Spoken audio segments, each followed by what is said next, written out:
Edward the Crab from Bassin d'Arcachon.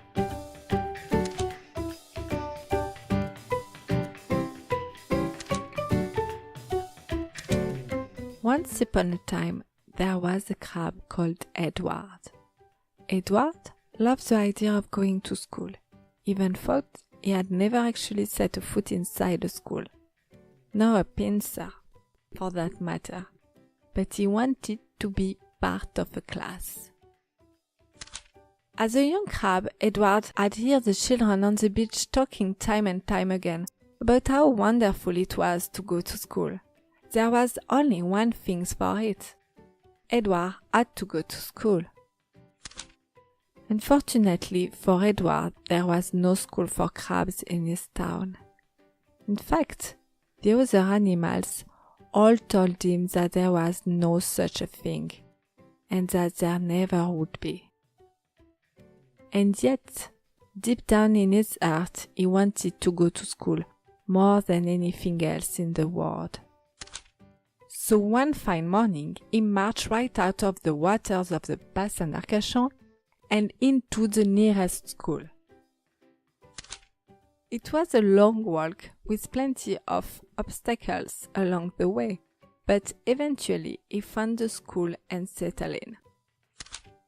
Edward soon made himself right at home in the school. He had his little routine, and it didn't take him long to feel like he belonged there. He spent all of his days cutting underneath the tables and chairs of the classrooms, moving from one class to the next. When break time was over for the children, Edward liked to go outside and enjoy himself in the playground. Sometimes there were even puddles to play in. Edward loved being at school, even if he had to be very careful not to be caught. He loved hearing the children laughing, playing, and learning together. He would sit in a corner of the classroom and watch, wishing that he could join in.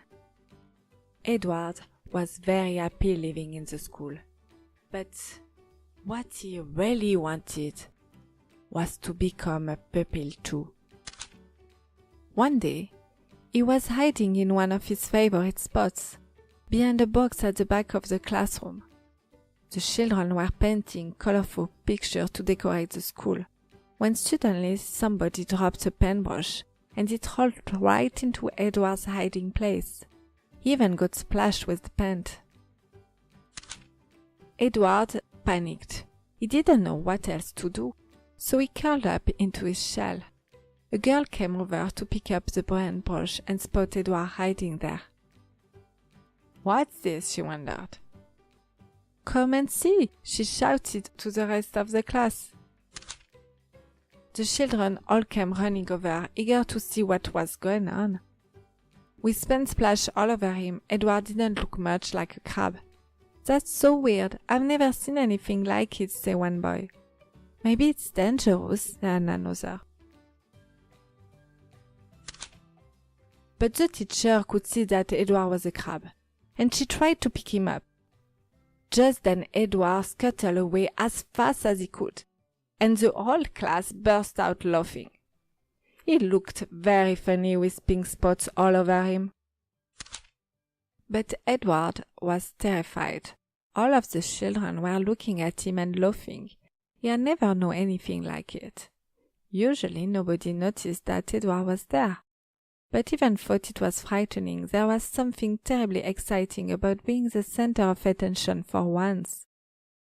It was exhilarating to know that he could make the children laugh just by moving around. The laughter of children had always been his favorite sound. But just then the teacher caught him and declared that it was time to take him back to the sea. This made the children sad.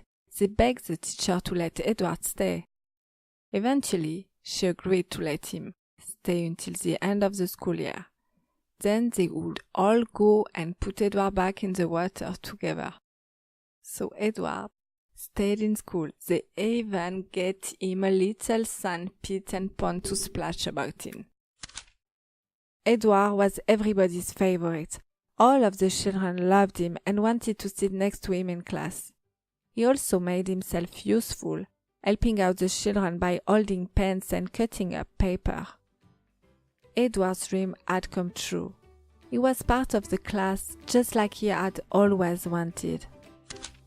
Edward learned a lot during his year at school, especially when the teacher explained all about the environment, pollution, and the action we can take to save our planet.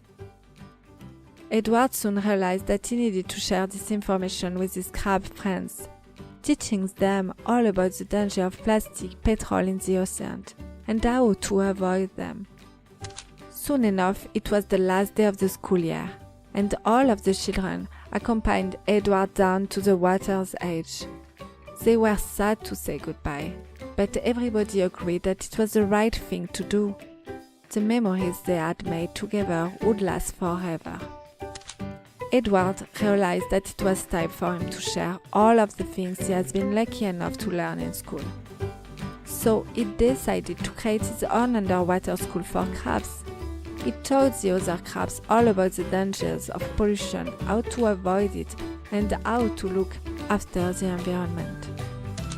Now that Edward had made his own dream come true and been to school, he was able to make life better for his fellow crabs.